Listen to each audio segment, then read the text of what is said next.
What if the secret to immense wealth wasn't some modern trick, but an ancient wisdom hidden in the legendary city of Babylon? Prepare to unlock timeless principles that transformed an empire and can transform your financial future starting today.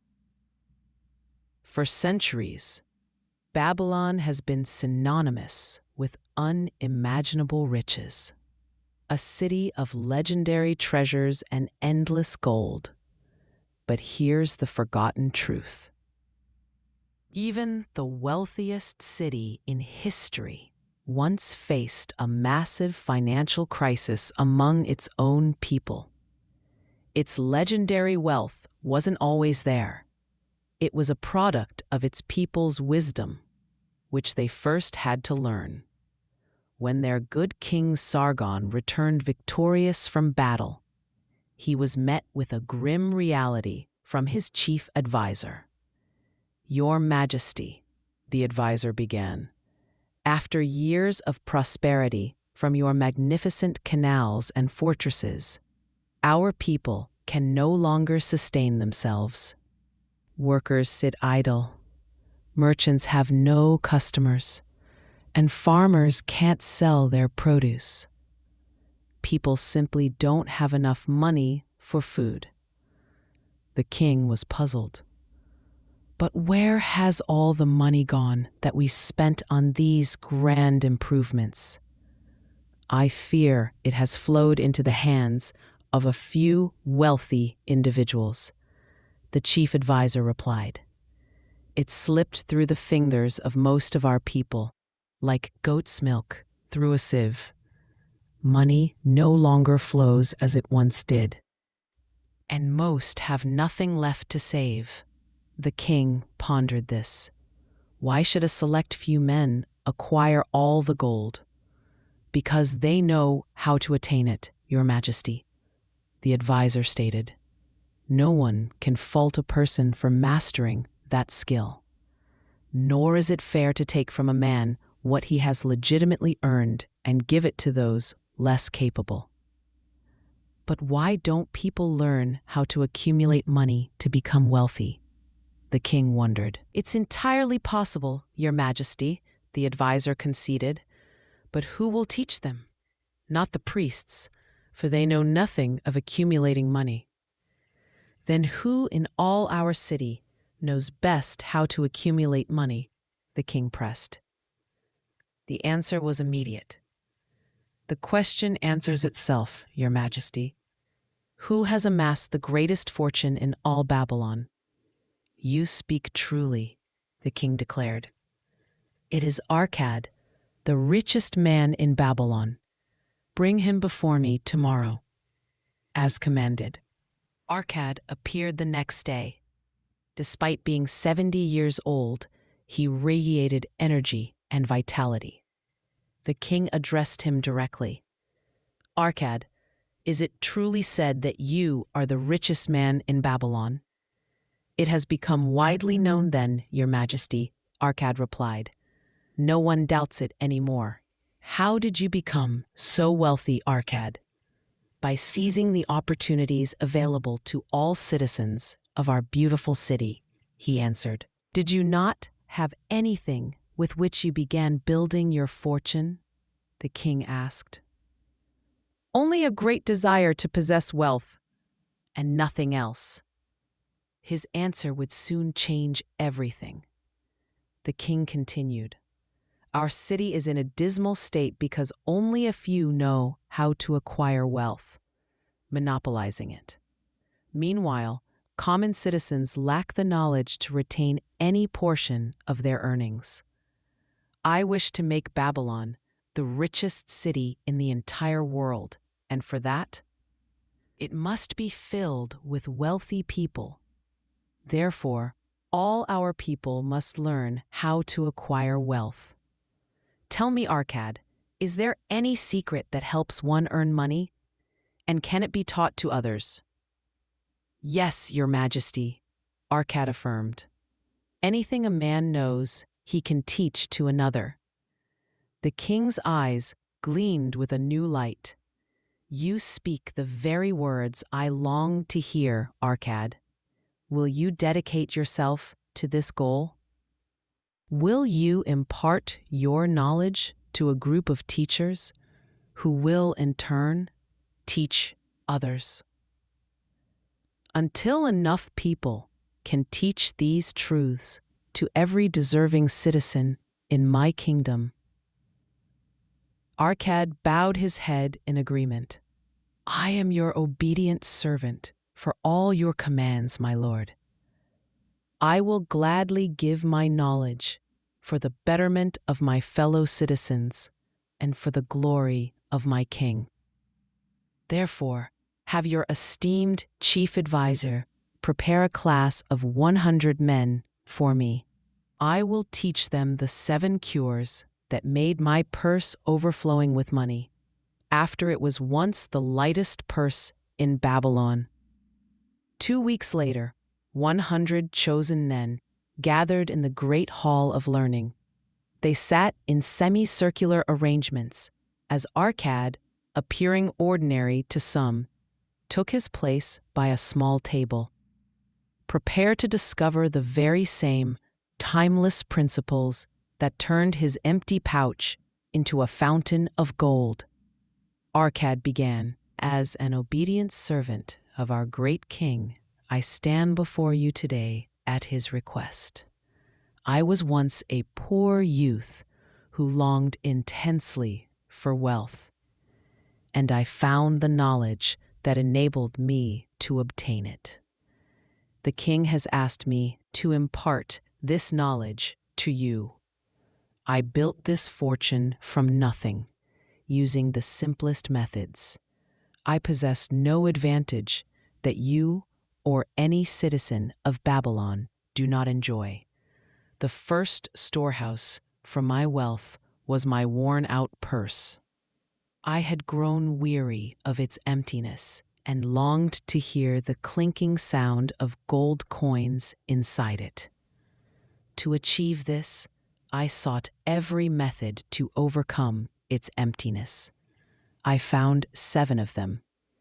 And to you who sit before me, I will explain these 7 cures for a lean purse, which I advise every man desiring ample money to follow. On each of the next 7 days, I will explain one of these cures to you. Listen attentively to the knowledge I impart.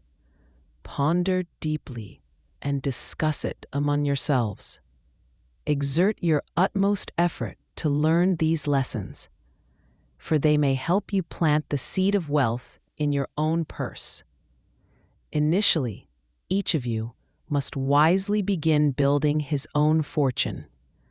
This is the first step that will lead to the creation of great wealth. No one can make significant progress without firmly planting their feet on this first step. Now, we shall examine the first cure. Shall we cure? Start thy purse to fattening. Arcad turned his gaze to a man in the second row. What is your trade, my dear friend? I am a scribe and an engraver of records on clay tablets, the man replied. I received my first copper coins entirely from this work. Therefore, you have the same opportunity to accumulate wealth.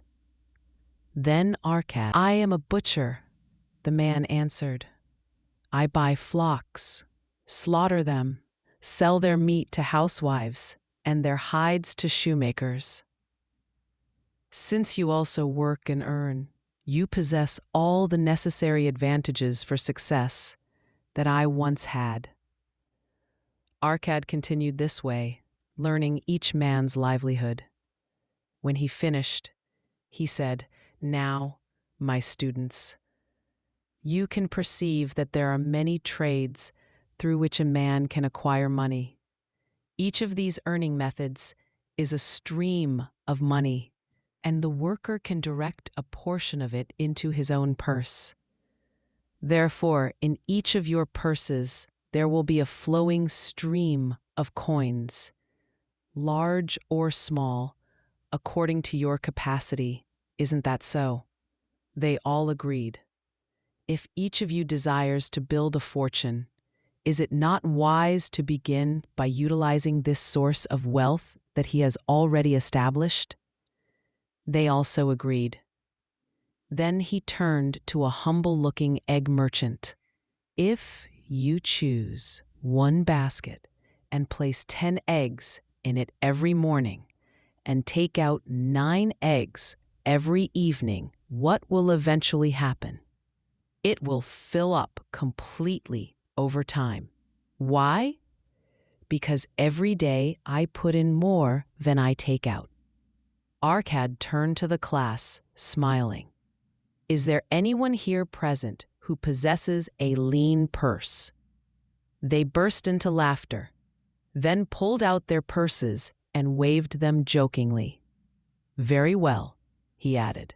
Now I will tell you the first cure I learned to overcome my purse's emptiness. For every 10 coins you place in your purse, take out only 9 for use. You will find that your purses have suddenly begun to fill. Their increasing weight will make you feel better and bring you satisfaction and contentment. Do not scoff at my words for their simplicity. The truth is always simple. I told you I would reveal the method by which I amassed my fortune, and these were my beginnings. I too carried a lean purse, often cursing its emptiness. But when I began to take out only 9 pieces out of the 10 I had put in, my purse began to fill.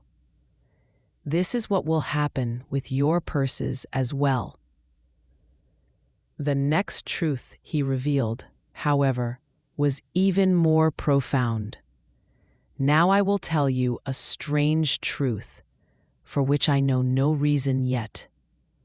When I stopped spending more than 9/10 of what I earned, I was able to manage my finances well. My quality of life was unaffected, even though I had reduced my expenses by that 1/10. Moreover, it wasn't long before I began to acquire money more easily than before. It is certainly an eternal law that gold comes easily to the man who sets aside a fixed portion of all his earnings. And in the same way, money shies away from him who always leaves his purse empty. So, which things do you desire to achieve more than others? Is it the daily desire, things like a jewel, a beautiful garment, more food, and other things that quickly fade and are forgotten? Or is it substantial possessions like gold, real estate, livestock, and income-generating investments? The money you take from your purse fulfills the first desires. The money you leave in it will fulfill the second. This, my students, was the first cure I discovered for my lean purse. For every 10 coins I placed in my purse, I spent only 9. Discuss this matter among yourselves. If anyone can prove what I say is untrue, let him tell me tomorrow when we meet again. The second cure: control thy expenditures. On the second day, Arcad addressed his students. Some of you have asked me this question: how can a man save 1/10 of his earnings in his purse when all his earnings are insufficient to meet his necessary expenses? Yesterday, how many of you carried lean purses? They replied, all of us. This is despite the fact that you do not all earn the same amount of money. Some earn more than others. Some support large families. Yet, in the end, you all carry the same lean purses. Now I will reveal a rare truth to you. It revolves around what we call necessary expenses. These will always increase to equal our resources unless we actively counter this.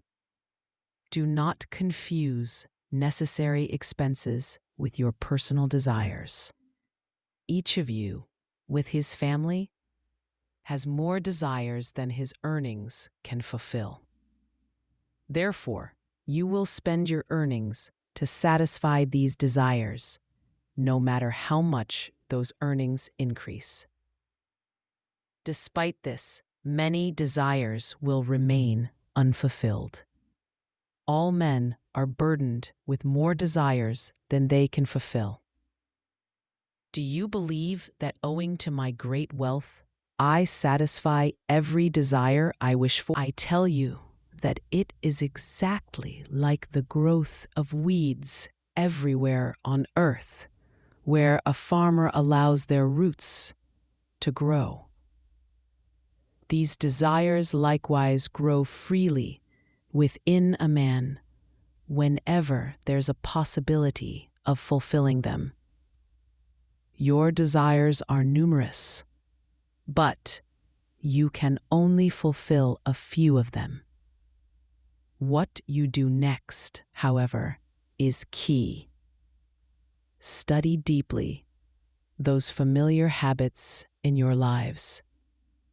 Perhaps we often find certain acceptable expenditures that we can reduce or even rationally eliminate. Let your motto be that every coin must be spent on something 100% worthwhile.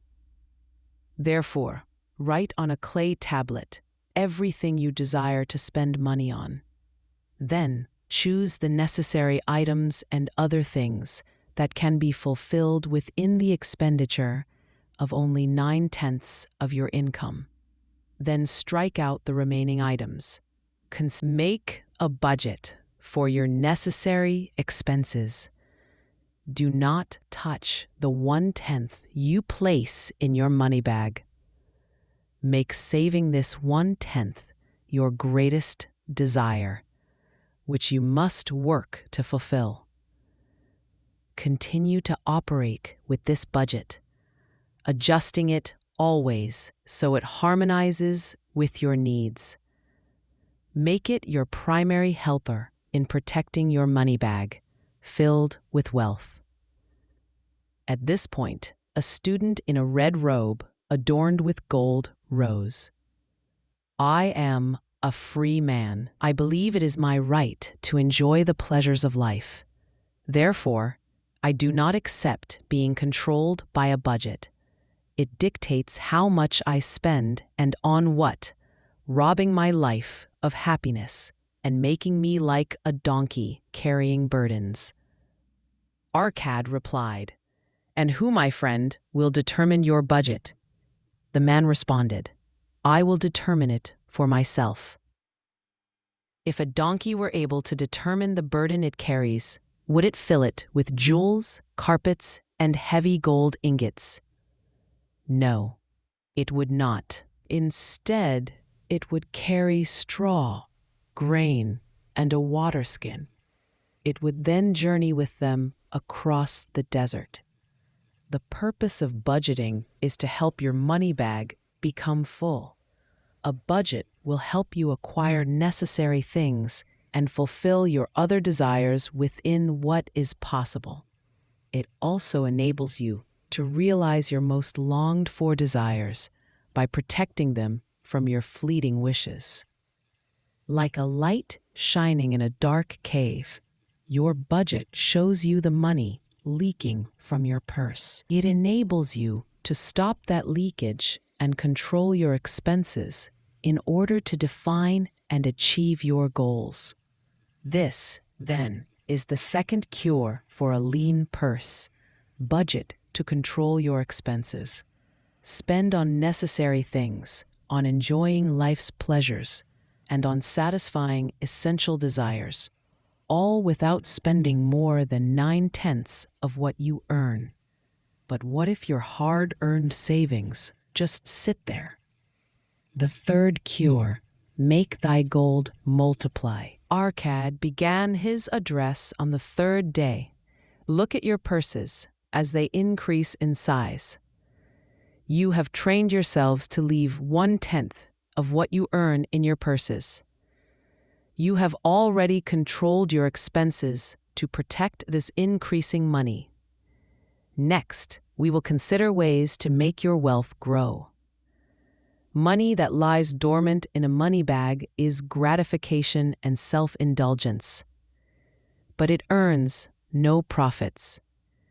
It earns nothing. The money we have saved from our earnings is merely a beginning, but the profits generated from it will create our wealth. How then shall we make the money we possess grow and multiply? I was unlucky in my first investment. I lost everything, and I will tell you that story later. My first profitable investment was an amount I gave to a man named Agar, who worked as a shield maker. Each year, he would buy large shipments of bronze from across the sea. To secure enough capital to pay the merchants, he would partner with those who had additional money. He was an honest man, for he gave generous profits when he sold his shields. Each time I dealt with him, I would give him my capital along with my profits. Thus, not only did my capital increase, but my earnings also grew in the same manner. The most delightful thing about this was that these sums would return to my money bag again. I assure you, my students, a man's wealth does not lie in the money he carries in his money bag. It lies in the income it generates.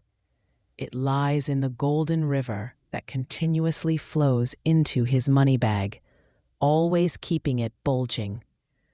This is what each of you desires: income that always provides us with money, whether we are working or traveling.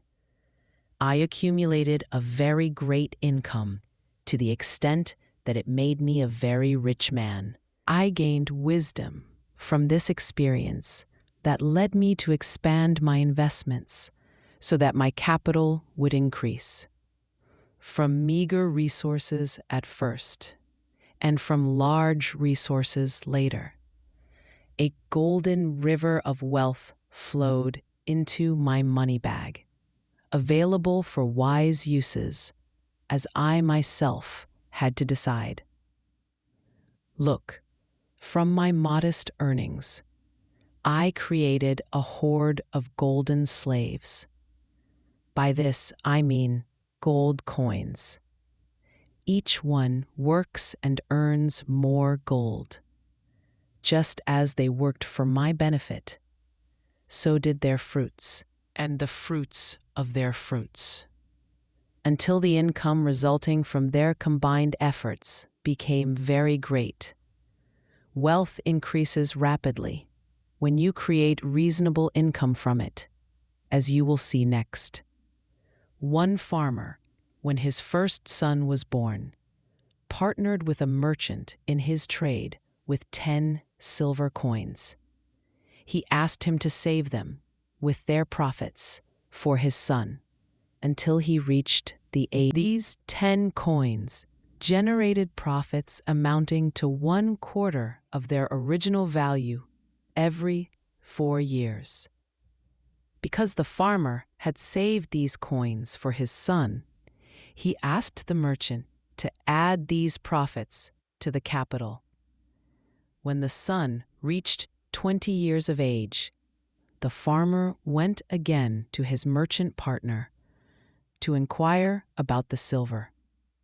The merchant explained to him that the amount had grown through compound profits. The original 10 silver coins had grown and were now 30.5 pieces. The farmer rejoiced greatly when he heard this. Since his son did not need the money at that time, he left it with the merchant and continued his partnership. When the son reached 50 years of age, and after his father had passed away, the merchant gave the son all his profits and financial dues, which had amounted to 167 silver coins.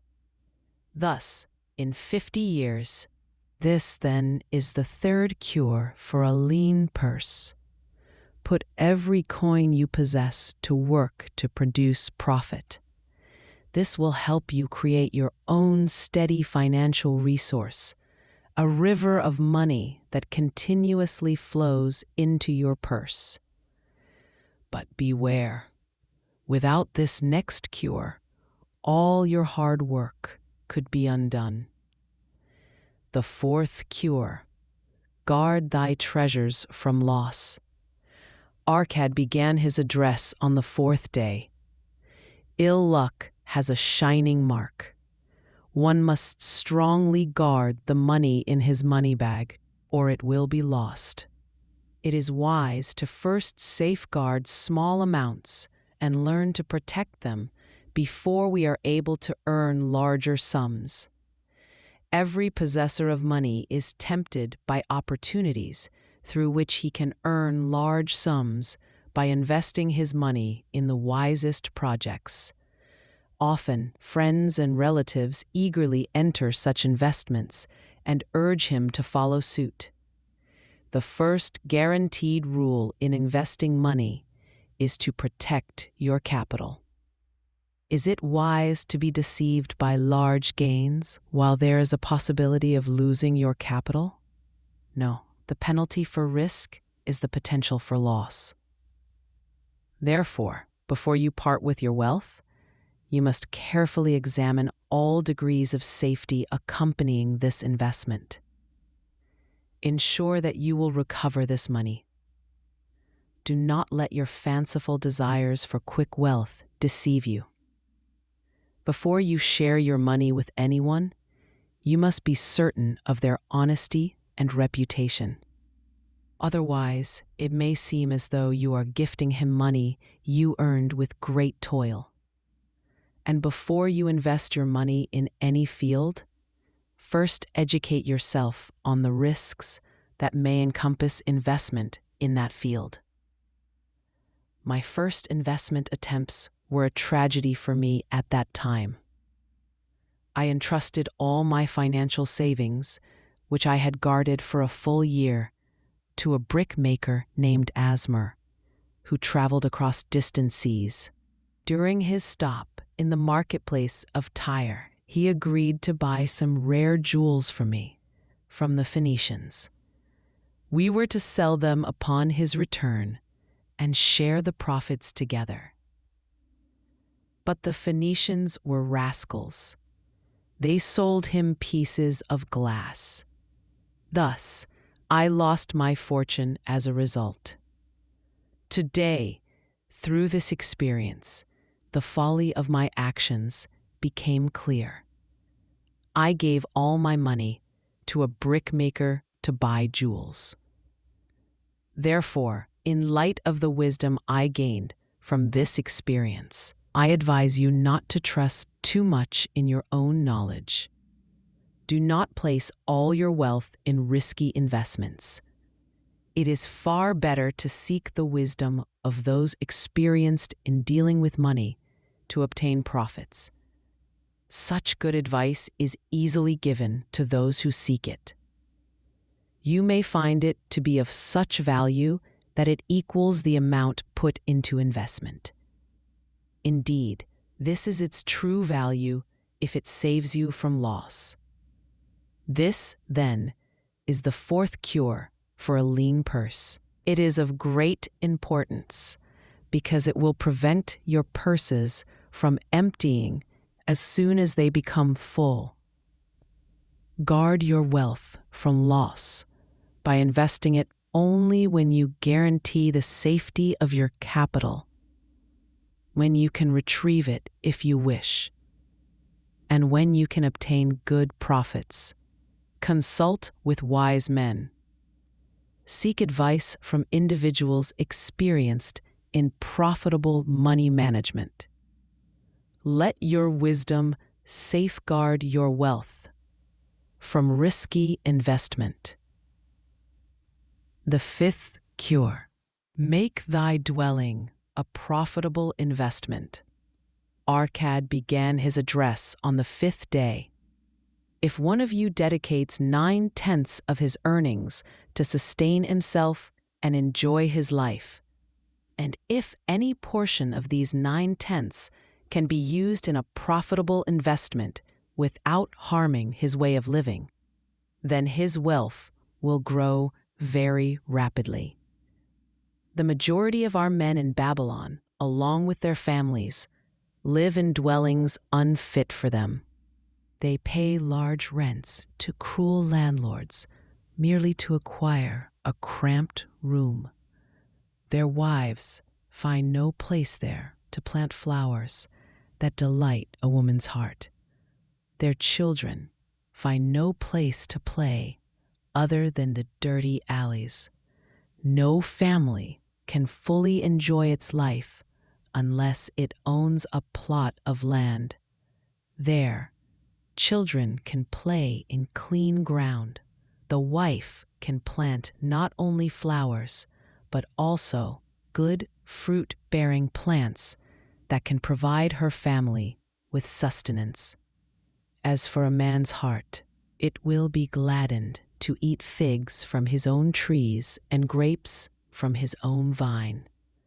To own his own home and make it a place he cherishes caring for, his heart must be daring, and he must exert strenuous effort. Therefore, I advise that each of you possess a roof to protect himself and his family, and to shelter beneath. It has become possible for any man of strong resolve to own a home. Did not our great king order the walls of Babylon to be extended greatly, so that within these walls there are now many unused lands that can be bought for very reasonable sums?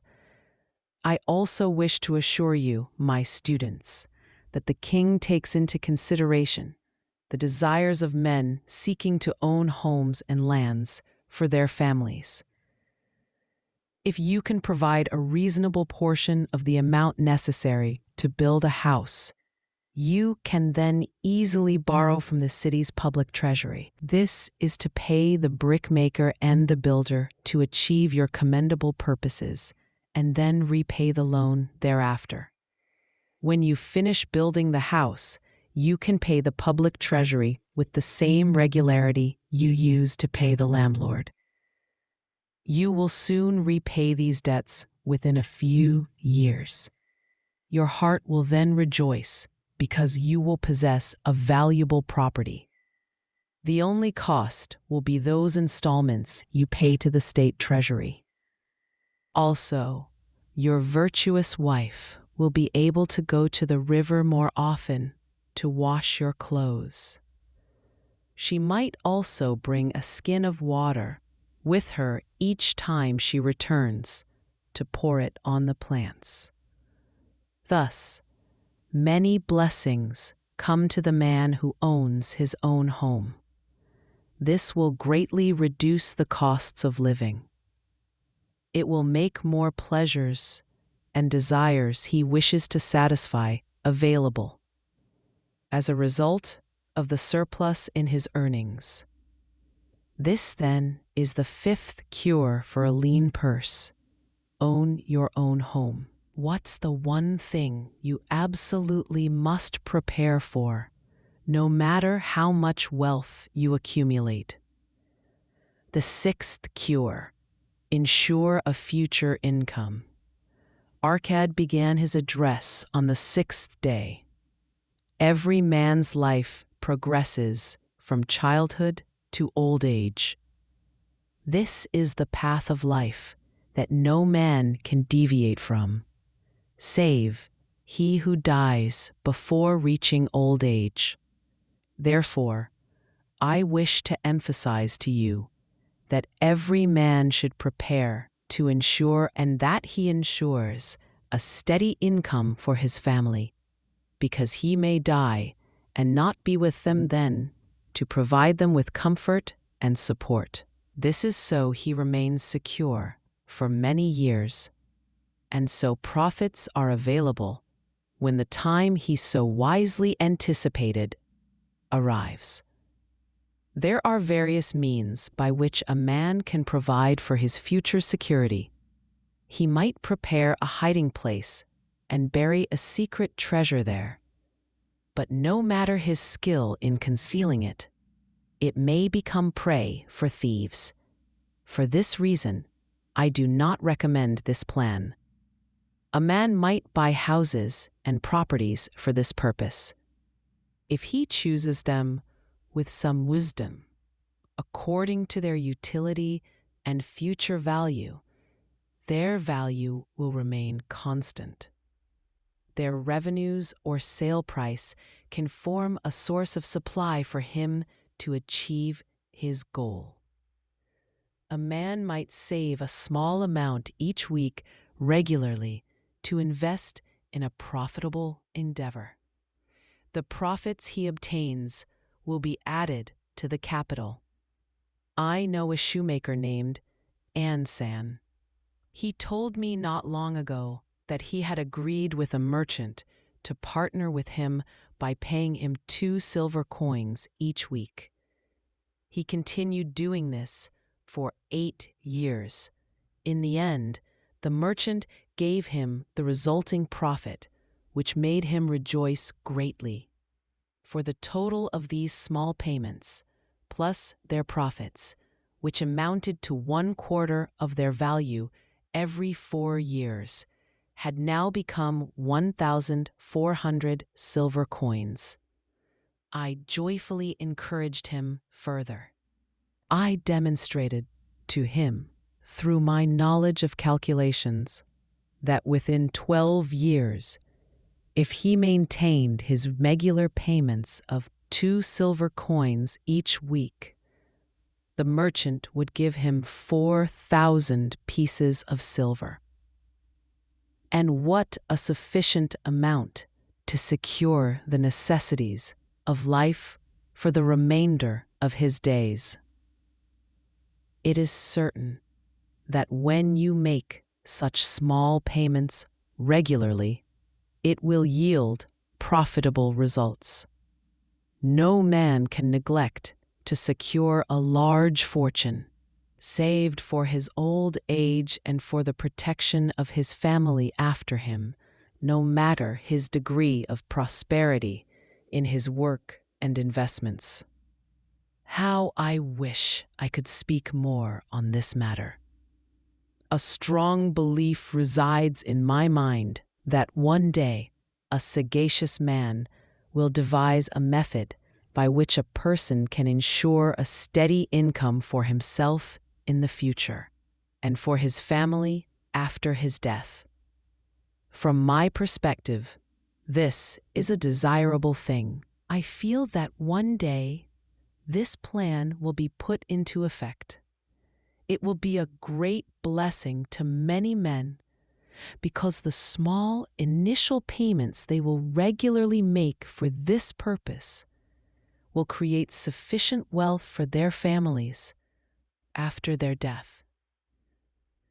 But since we live in our present day and not in the days that are to come, we must utilize the means and methods by which we can achieve what we aspire to. Therefore, I advise all men to work with wisdom and by using well-considered means to earn much money in their mature years. For a lean purse is a sad tragedy for a man no longer able to earn, or for a family without a provider. This, then, is the 6th cure for a lean purse. Provide in advance for your personal needs in old age and for the protection of your family. But all these cures mean nothing if you don't master the 7th and most powerful principle. The 7th cure, in Arcad, began his address on the seventh day. Today, my dear students, I will speak to you about the most effective means of overcoming lean purses. I will not speak of money, but I will speak of you yourselves, of the men sitting before me, wearing robes of many colors. I will speak to you about those things inherent in your minds and in your lives that work either for or against achieving success. Not long ago, a young man I knew came to me and asked me for a loan. When I asked him about the urgent need for which he borrowed, he complained that his earnings were insufficient to meet his expenses. Accordingly, I explained that he did not possess the ability to acquire a financial surplus to repay the loan. I said to him, "What you need, young man, is to earn more coins. So what are you currently doing to increase your earning ability?" In just 2 months, I went to my employer 6 times to ask for a raise, but to no avail. No man can do more than that. We might scoff at this man's naivety, yet he possessed one of the most effective requirements for increasing his financial resources. He had a strong desire to earn more, and it was a distinctive and commendable desire. Achievement must be preceded by the desire to achieve it. Your desires must be strong and specific. General desires are merely weak wishes. The man who wishes to become rich, that is a trivial goal. But the man who desires to earn 5 gold coins, that is a realistic desire he can persevere to achieve. After strengthening his desire to obtain them with strong resolve, he will then be able to find similar ways to obtain 10 coins, then 20, and finally 1,000 coins, and observe that he will then become a rich man. While learning how to obtain a small and specific desire, he trained himself to acquire a larger one. This is the process by which wealth is accumulated. It begins with small amounts, then larger amounts as a man learns and becomes more competent. Desires must be simple and specific. Their goals are thwarted if they are too numerous, confused, or greater than a man's ability to achieve them. If a man improves his performance in his profession, his ability to earn money will consequently increase. In those days, when I was a humble scribe, engraving on clay tablets for a few copper coins each day, I noticed that other workers accomplished more than me and earned more money. Therefore, I resolved that no one would surpass me in this work. I did not exert great effort in contemplation to discover the reason for their great success. With more attention to my work, more focus on the task assigned to me, and more perseverance in my efforts, only a few men were able to engrave more tablets than I in a single day. With reasonable striving, I received rewards as a result of my increasing skills.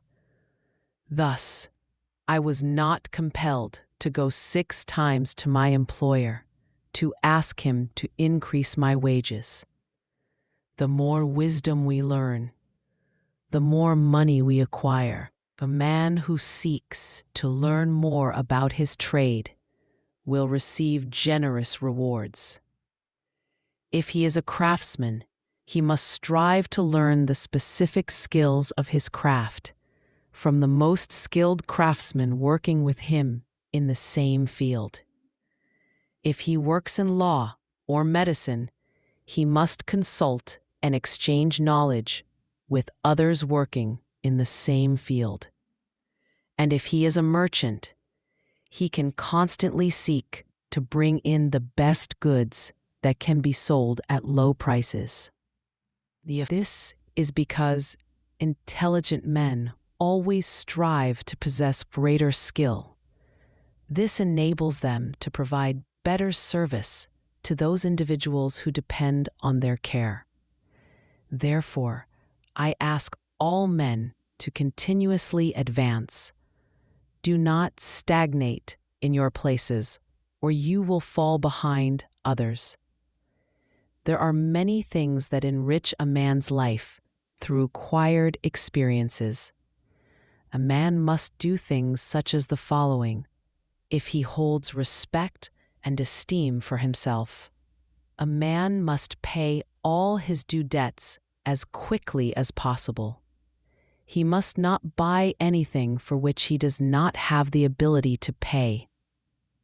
He must care for his family so that they think well of him and always remember him kindly.